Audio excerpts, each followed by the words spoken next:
दोस्तों, ये बात तो सभी जानते हैं कि रावण के वध के बाद श्री राम वापस अयोध्या आ गए थे और उनका राज्याभिषेक कर दिया गया था। लेकिन ये बात बहुत कम लोग जानते हैं कि श्री राम अयोध्या के राजा थे, वैसे ही उनके छोटे भाई शत्रुघ्न मथुरा के राजा थे।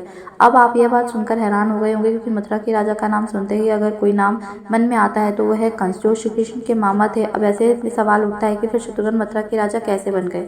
दरअसल बात तब की है जब श्री राम अयोध्या के राजा थे। उस समय उनका दरबार हमेशा अपनी प्रजा के लिए खुला रहता था। जिसको भी कोई भी समस्या होती थी वह अपनी परेशानी लेकर वहाँ ही आ जाता था। ऐसे ही एक दिन दरबार में कुछ ऋषि मुनि अपना दुख लेकर आए और उन्होंने श्री राम से सहायता मांगी।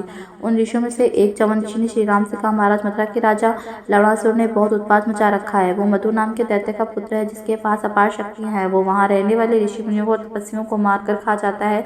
जब तक उसने ना जाने कितने बेगुनाहों की जान ले ली है। हम आसपास के कई राजाओं से मदद मांगने गए, लेकिन कोई भी मदद के लिए तैयार नहीं हुआ और इसकी वजह से लवणासुर के पास भगवान शिव का अद्भुत त्रिशूल होना के कारण वहाँ पर कोई नहीं जाता, इसलिए कोई भी राजा उससे दुश्मनी भी नहीं लेता। कृपा करके आप हमारी मदद करें।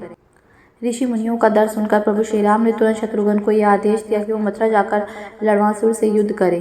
उन्होंने शत्रुघ्न को भगवान विष्णु का सबसे शक्तिशाली बाण दिया और कहा कि तुम उस पर तब आक्रमण करना जब शिव जी का त्रिशूल उसके पास ना हो। बड़े भाई का आदेश मिलते ही शत्रुघ्न मथुरा के लिए निकल गया और वहां जाकर लवणासुर से युद्ध करने लगा। दोनों के बीच बेहद प्रलंकारी युद्ध चला और आखिर में शत्रुघ्न ने उसी बाण का इस्तेमाल करके लवणासुर का वध कर दिया और वहां की प्रजा को पूर्व राजा से मुक्ति दिला दी। लवणासुर की मृत्यु के बाद महादेव का त्रिशूल उनके पास वापस चला गया, लेकिन लवणासुर की मृत्यु के बाद वहां की प्रजा राजा विहीन हो गई थी। प्रजा और राजा का संबंध बिल्कुल पिता और संतान की तरह होता है। ऐसे में बिना राजा के प्रजा नाथ हो गई, इसलिए सभी ने श्री राम से शत्रुघ्न को मथुरा का राजा बनने की विनती मांगी।